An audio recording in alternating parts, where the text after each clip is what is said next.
이 장자권은 문자 그대로 큰아들 에서가 물려받아야 합니다. 장자권은 문자 그대로 큰아들 에서가 물려받아야 하는데 둘째 아들 야곱이 받았습니다. 아버지 이삭이 노쇠하여 압을 보지 못합니다. 아버지 이삭이 노쇠하여 압을 보지 못하는 약점을 이용해서 동생 야곱이 형 에서의 장자권을 가로챈 사건입니다. 장자권을 빼앗긴 형은 동생을 죽이려고 합니다. 그래서 동생 야곱은 외삼촌이 사는 하란으로 도망을 갔습니다. 야곱은 하란에서의 삼촌의 양을 치며 살아가고 있습니다. 그리고 야곱은 외삼촌 라반의 둘째 딸 라헬을 사랑하게 되었습니다.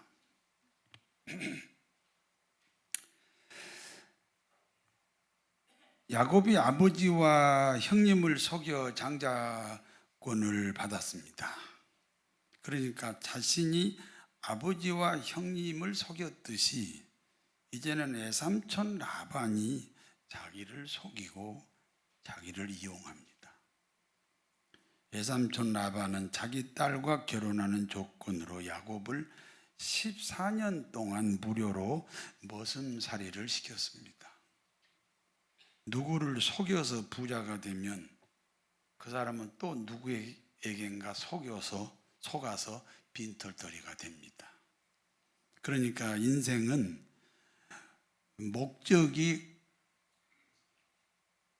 목적보다 과정이 더 귀중하다.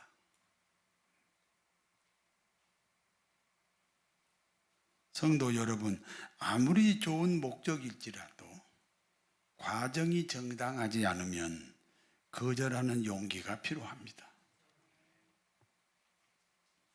부자가 좋지요. 그러나 부자가 되는 과정이 정당해야 된다는 거예요.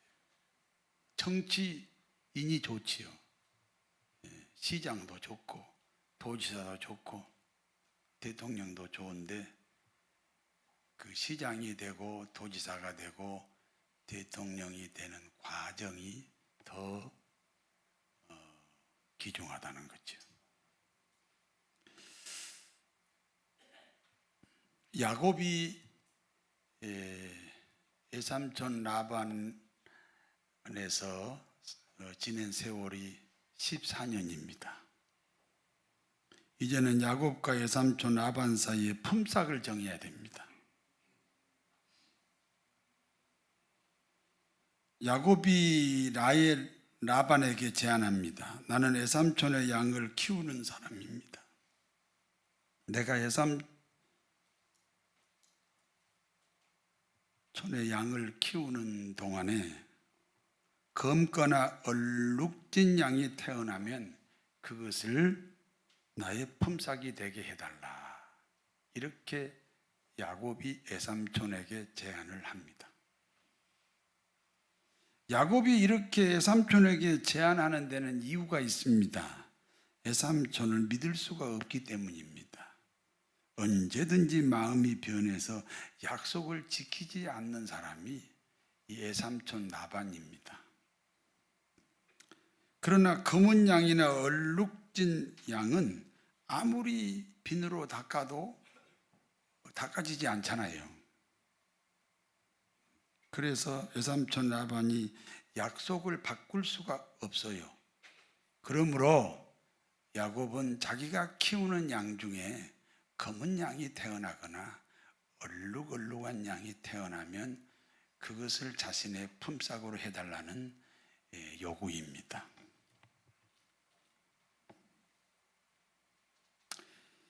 야곱의 제안을 외삼촌 라반이 승낙합니다. 라반은 야곱과 약속한 후 검거나 얼룩진 양을 모두 자기 아들들의 목장으로 빼돌렸습니다. 그러니까 야곱은 흰 양만 키우게 됩니다. 신양과 흰양이 결혼하면 무슨 양이 나옵니까? 흰양이 나오지요. 일은 부려먹되 품삯은 절대로 안 주겠다. 그런 속셈이지요. 악덕 기업주입니다. 이 우리나라에도 이제 외국인들이 많이 취업하러 오잖아요. 초기에는요, 그 외국인들이 말도 서툴고 글도 모르고 하니까 많이 이용해 먹었어요. 그래서 정부가 이제 보호하는 정책을 썼어요. 그래서 김포시장이 위원장이, 저랑 같이 공동위원장이 되고 그 외국인을 보호하는 그런 그 일을 제가 위원장이 돼가지고 몇 년 동안 한 적이 있습니다. 지금은 많이 이제 보편화돼가지고 외국인들에게도 불이익을 주지 않습니다.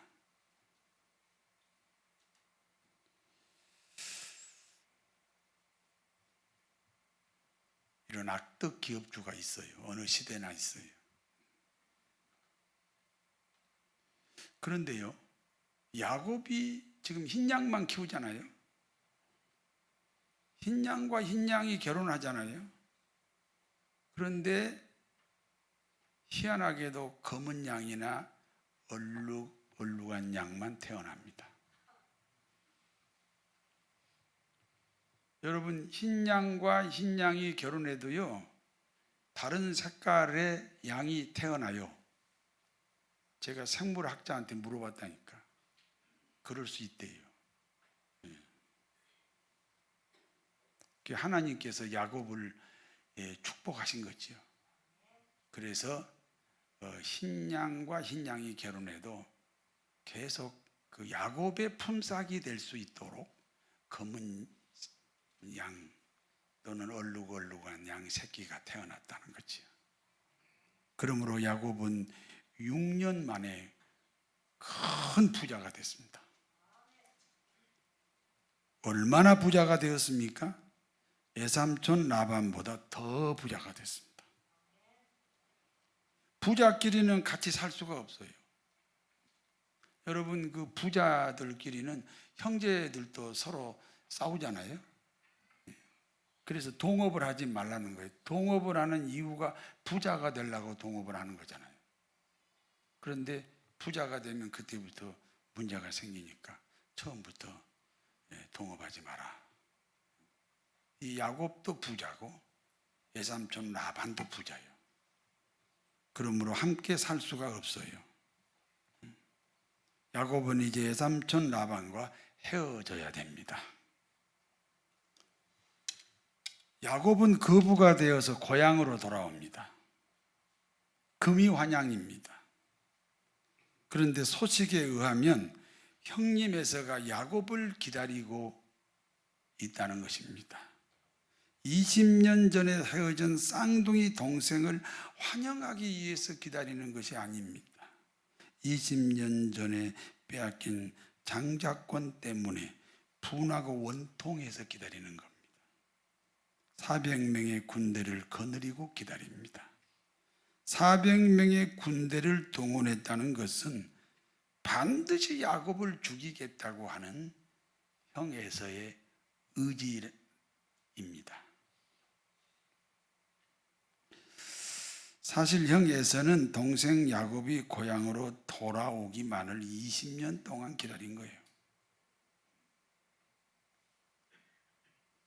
그리고 돌아오면 죽이겠다는 목적으로 400명의 군대를 평소에 훈련을 시켰습니다. 야곱에게는 일생일대의 위기입니다. 장자권을 받은 이후의 야곱입니다. 장자권 때문에 집에서 쫓겨났지요. 14년을 외삼촌에게 이용당했지요. 천신만고 끝에 거부가 되었습니다. 그런데 형님이 군대를 거느리고 자신을 또 죽이려고 합니다. 여러분, 복은 받는 게 귀중합니까? 받은 복을 지키는 게 귀중합니까? 지키지 못할 복은 안 받는 게 좋습니다. 여러분, 부부가 결혼했으면 잘 살아야 돼요? 맨날 싸워야 돼요? 잘못 살려면 결혼 안 하는 게 낫습니다. 이 말 듣고 결혼 안 하면 안 됩니다. 지키지 못할 복은 받지 않는 게 좋습니다. 야곱은 받은 복을 지킬 수 없는 절대 위기 앞에 있습니다. 인생의 위기 앞에 야곱이 어떤 행동을 했습니까? 야곱은 가족을 모두 먼저 보내고 홀로 야복강 언덕에서 기도합니다. 야곱이 하나님의 약속을 붙잡고 기도한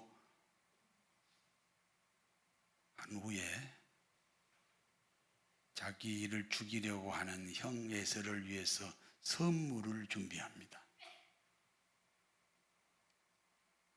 암염소 200마리, 순염소 20마리, 암양 200마리, 순양 20마리, 낙타 30마리와 그 새끼, 암소가 40마리, 황소가 10마리, 암나귀가 20마리와 그 새끼 나귀 10마리입니다. 당신은 양 100마리면 부자입니다. 양이나 염소 중에 100마리면 부자예요. 그런데 지금 양 220마리, 염소 220마리, 그리고 낙타와 암소와 암나귀. 그러니까 야곱이 자기 형님에게 보낸 선물은 부자의 약 5배입니다. 나는 이 성경을 읽다가 깜짝 놀랐어요. 어떻게 그 선물을 형이 받으면요, 그 당시 부자의 5배 이상의 부자라니까. 이렇게 선물을 할 수 있을까? 저는 그때부터 누구 밥을 사줄 때요, 절대 된장국을 안 사줍니다. 비싼 걸 사줍니다. 기왕에 사주는 거.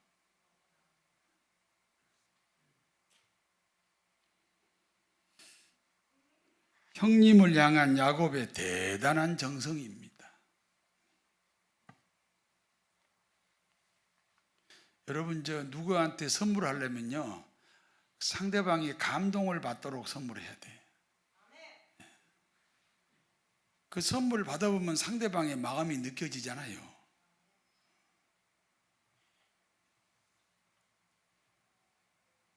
야곱은 부자의 5배가 넘는 선물을 보낸 후 다시 기도합니다. 야곱의 기도는 씨름 기도입니다. 여러분, 씨름은 어떻게 하는 운동인지 아세요? 씨름은요, 인생의 힘을 한꺼번에 쓰는 운동이에요. 그러니까 씨름 기도는 젖먹을 때부터 지금까지 힘을 몽땅 쏟아서 하는 기도가 씨름 기도입니다. 제가 초등학교 때 씨름을 잘했어요. 우리 동네 뒤에 산이 있잖아요. 그 산에 어른들이고 아이들이고 전부 그 산에 나와서 거기서 이렇게 놀고 자담하고, 우리는 그 산에 올라가서, 산이 높지 않아요. 그냥 이렇게 평지와 같은 산인데 거기서 이제 씨름을 하죠. 제가 3학년 때 6학년까지 이겼어요. 믿으셔도 돼요. 그런데 내가 힘이 세서 이긴 게 아니에요. 지금 생각하니까 씨름할 때요, 힘을 한꺼번에 쓰는 거예요. 그러면요, 이길 수 있어요. 그래서 씨름 기도는 젖먹을 때부터 지금까지 힘을 몽땅 한꺼번에 쏟아서 하는 기도를 씨름 기도라고 그래요. 한번 여러분 씨름 기도 한번 두 손 한번 들어보세요. 이렇게 손을 이렇게 높이 들어요. 높이 들고 주여 이게 씨름 기도. 주여 한번 해보세요. 시작. 주여. 네, 이게 씨름 기도예요. 하나님이 들으시고 깜짝 놀라시다.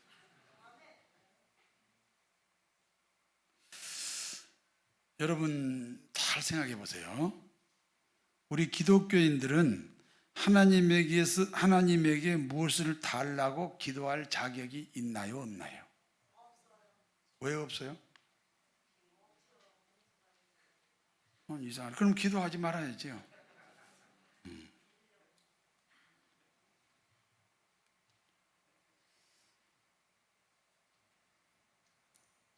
어떤 아들이 아버지에게 1천억을 상속받았대요.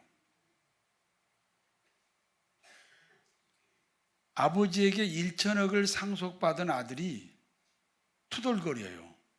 용돈 10만 원 안 준다고. 그러면 좋은 아들, 이상한 아들?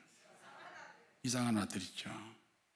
그와 같이 우리 예수님은 우리를 위해 죽으셨어요. 1천억 상속과 비교할 수 없는 예수님의 목숨이 우리 죄값으로 지불됐습니다. 그런데 뭘 더 달라고 할 수 있느냐 하는 질문이에요. 우리가 뭐 더 달라고 하면 하나님이 그러실 거예요. 야, 나는 아들을 너한테 바쳤어. 그런데 뭘 더 달라고 그래? 예수님 입장에서도 그래요. 우리가 뭐 달라고 하면 야, 나는 내 목숨을 너한테 줬어. 뭘 더 달라고 그래? 이러실 거 아니에요.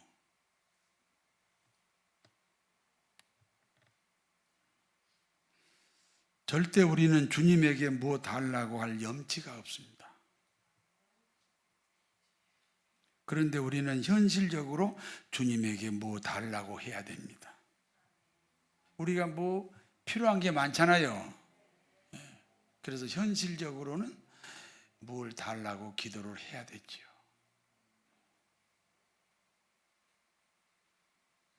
그러므로 하나님께 기도하기 전에 기도의 명분을 찾아야 됩니다. 왜 내가 건강해야 됩니까? 왜 내가 부자가 돼야 됩니까? 왜 우리 자식이 복받아야 됩니까? 분명히 명분을 찾아야 돼요. 우리가 정말 구원받은 기독교인이라면, 아니 예수님은 자기 목숨을 우리에게 주었는데 목숨까지 우리를 위해서 다 지불한 그 예수님에게 뭐 달라고 하니까 그 예수님이 야, 뭐 주어? 나는 목숨을 줬는데 이렇게 되는 거예요. 그래서 우리는 주님에게, 그러나 현실적으로는 우리가 뭔가 주님 주세요, 기도가 필요하잖아요. 그래서 명분이 있어야 된다는 거지. 어떤 명분입니까? 오늘 창세기 32장 24절에서 25절을 같이 읽어보겠습니다. 야곱은 홀로 남았더니 어떤 사람이 날이 새도록 야곱과 씨름하다가 자기가 야곱을 이기지 못함을 보고 그가 야곱의 허벅지 관절을 치매 야곱의 허벅지 관절이 그 사람과 씨름할 때 어긋났더라.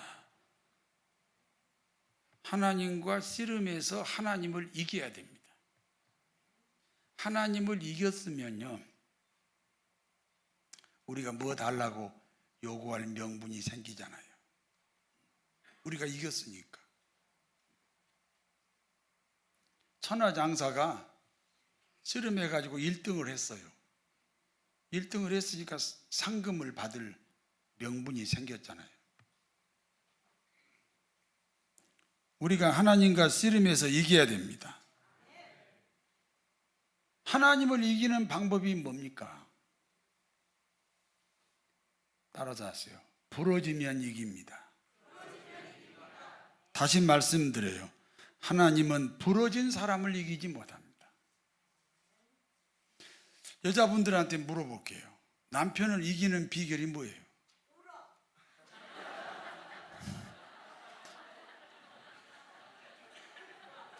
남편 앞에 부러지면 어느 남편이든지요, 부러진 아내를 이기지 못합니다. 그런 것처럼 부러진 사람을 하나님이 이기지 못합니다.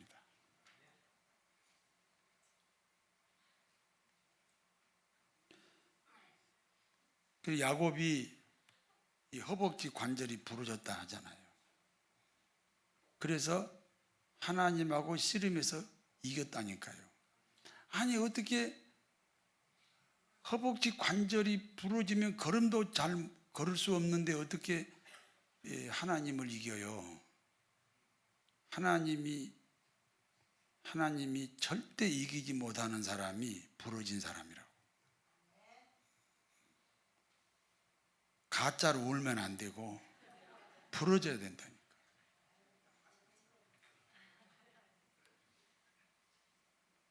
야곱이 하나님과 씨름하다가 부러졌어요. 그랬더니 하나님이 씨름해서 지셨어요. 그래서 하나님이 이제 응답합니다. 지금까지 이해가 되십니까? 솔직히 우리가 하나님에게 뭐 달라고 할 참 염치가 없지요. 받은 게 얼만데. 그래서 뭐 달라고 하려면 명분이 있어야 되는데 그게 하나님을 이겨야 된다. 하나님을 이기려면 부러져야 된다. 부러진 사람을 하나님은 이기지 못한다. 그 야곱이 지금 그랬다는 거예요. 씨름에 그 허벅지 관절이 부러졌는데 씨름에서 이겼다니까요. 그래서 하나님이 꼼짝없이 응답을 해야 돼요. 응답이 뭔가? 창세기 32장 26절에서 28절까지 같이 읽습니다. 그가 이르되 날이 세려하니 나로 가게 하라. 야곱이 이르되 당신이 내게 축복하지 아니하면 가게 하지 아니하겠나이다. 그 사람이 그에게 이르되 내 이름이 무엇이냐? 그가 이르되 야곱이니이다. 그가 이르되 내 이름을 다시는 야곱이라 부를 것이 아니요 이스라엘이라 부를 것이니 이는 내가 하나님과 및 사람들과 겨루어 이기었음이니라. 내가 누구냐? 하나님이 묻는 거죠. 도대체 너 누구야? 야곱입니다. 너 누구라고? 야곱이라니까요. 야곱이니까 그 일이 너한테 있다. 이 세상이 창조되고 지금까지 쌍둥이 동생을 죽이겠다고 400명의 군대를 거느리고 20년을 기다린 그런 경우가 너 말고 또 있냐? 너니까 그 일이 너한테 있다.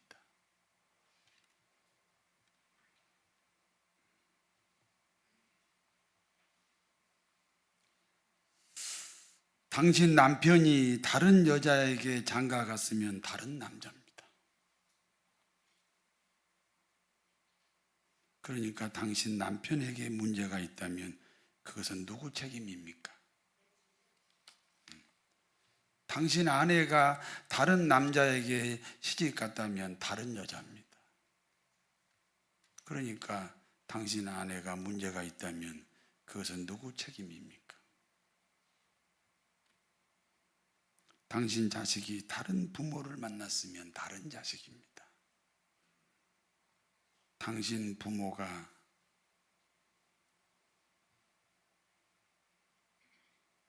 다른 자식을 만났으면 다른 부모지요. 김 집사가 좀 바뀌었으면 좋겠어요. 당신을 바꾸면 김 집사는 다른 사람이 됩니다. 형님 에서를 바꾸어 달라고 간절히 기도한 야곱에게 하나님은 야곱 너를 바꾸라고 했습니다. 그러므로 다시는 야곱이라 하지 말라. 너를 이스라엘이라고 하라는 겁니다.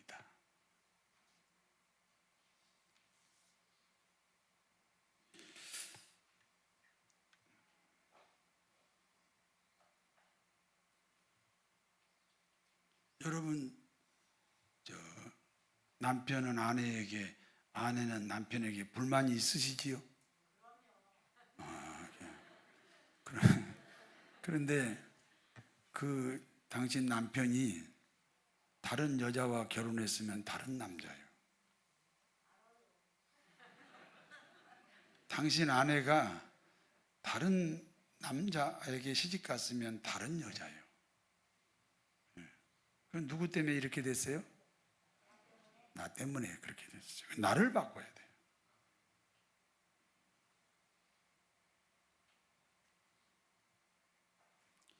그래서 하나님이 야곱에게 응답하시는데, 형님에서는 가만히, 지금 야곱은 형님을 바꿔달라고 기도했잖아요. 근데 하나님은 형님에서는 가만 놔두고, 야곱 너를 바꿔라. 너 야곱이라 하지 마라. 이스라엘이라고 해라. 이름을 바꾸는 것은 사람을 바꾸는 겁니다. 형님 에서가 죽이려고 했던 사람은 야곱입니다. 그런데 지금 이스라엘이 오고 있습니다. 이스라엘로 바뀐 야곱이 형님 에서에게 7번 절을 합니다. 에서가 보니까 다른 사람입니다. 20년 만에 만나는 쌍둥이 형제입니다. 그래서 끌어안고 입 맞추고 서로 울었습니다. 여러분, 쌍둥이는요, 군대를 갈 때도 같은 부대로, 같은 내무반에로 보낸대요. 그런데 20년 동안 헤어져 있었어요. 원수로 있었어요. 그런데 이제 화해가 됐잖아요. 그래서 끌어안고 울었습니다. 야곱이 형님 에서에게 말합니다. 창세기 33장 10절에서 11절을 읽습니다. 야곱이 이르되 그렇지 아니하나이다. 내가 형님의 눈앞에서 은혜를 입었사오며 청하건대 내 손에서 이 예물을 받으소서. 내가 형님의 얼굴을 배운즉 하나님의 얼굴을 본 것 같사오며 형님도 나를 기뻐하심이니이다. 하나님이 내게 은혜를 베푸셨고 내 소유도 족하오니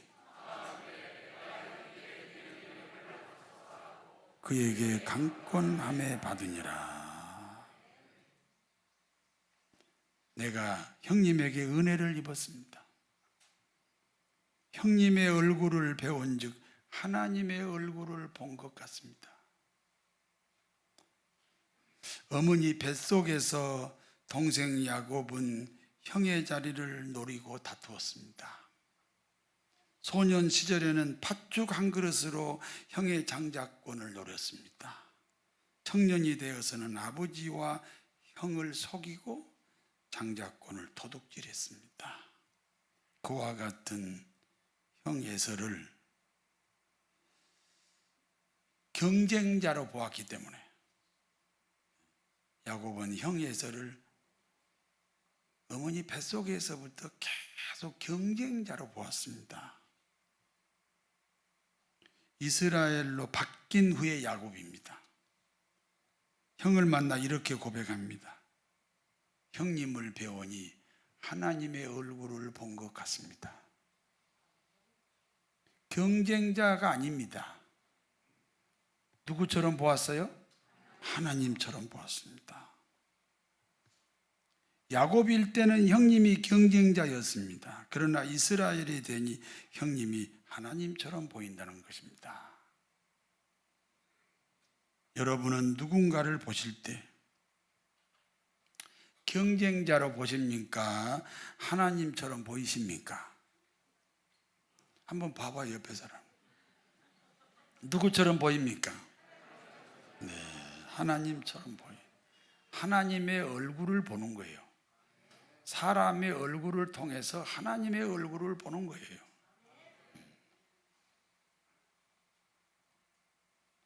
사람의 얼굴을 하나님의 얼굴로 보지 못하는데 무슨 하나님을 만나요?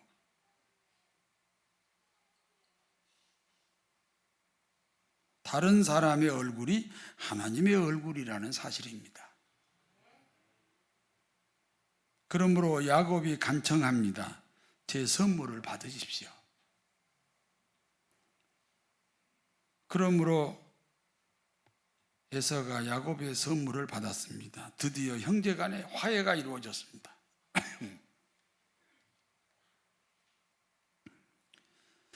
야곱과 에서가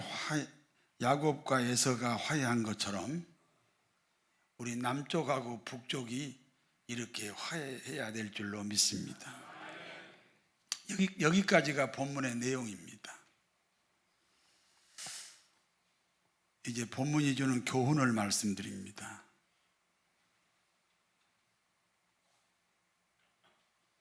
저는 지금까지 성경 얘기만 했어요.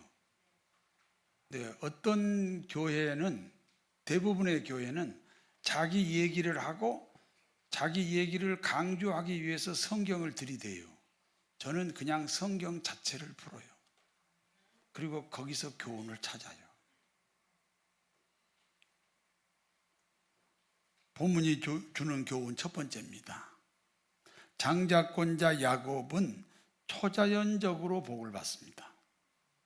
하얀 양들이 모두 검은 양이나 얼룩얼룩한 새끼를 낳습니다.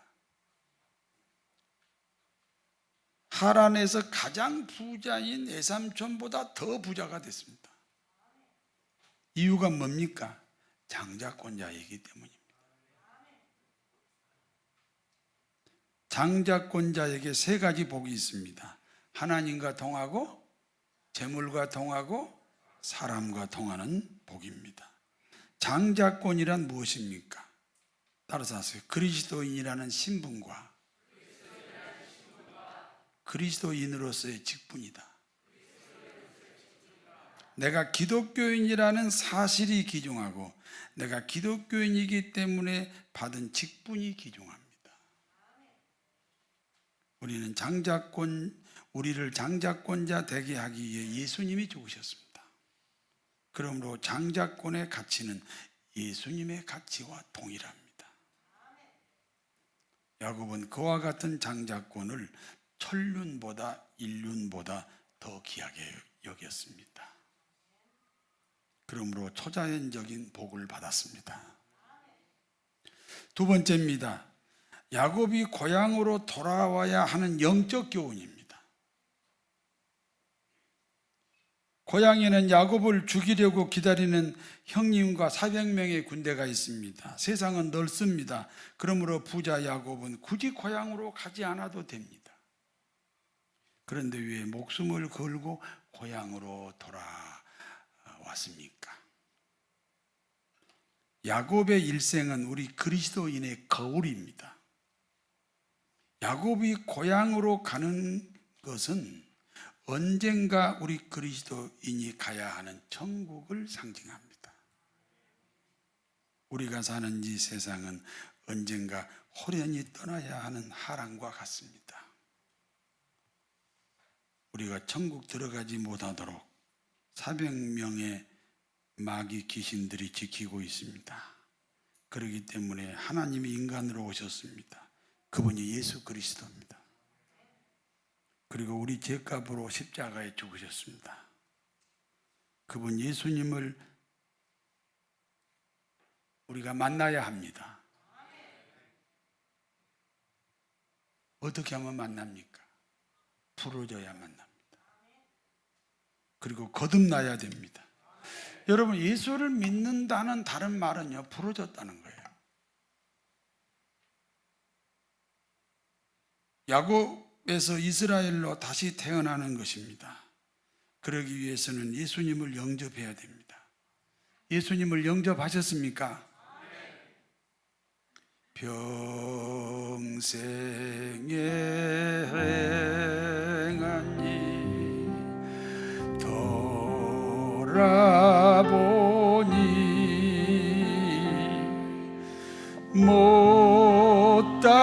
못다한 일 많아 부끄럽네.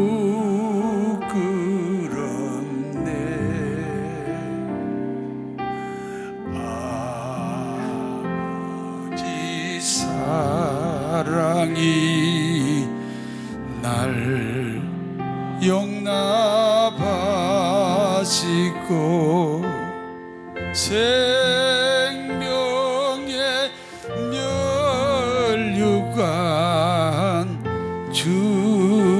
주시리라. 천국에서 만나보자.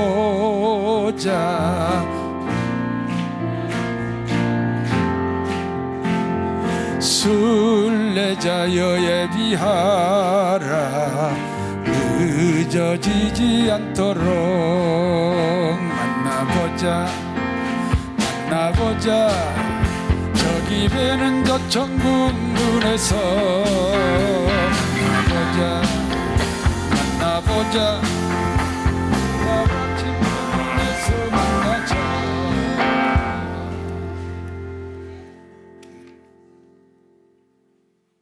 우리가 천국에서 만나야지.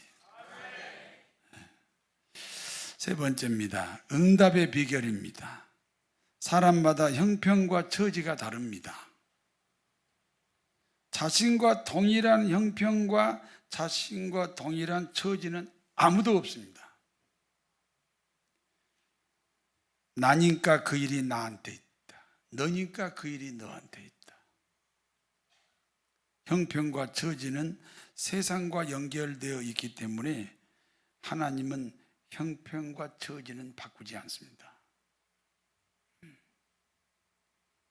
대한민국을 바꾸지 않습니다. 나를 바꾸면 대한민국이 바뀝니다. 교회를 바꾸지 않습니다. 나를 바꾸면 교회가 바뀝니다.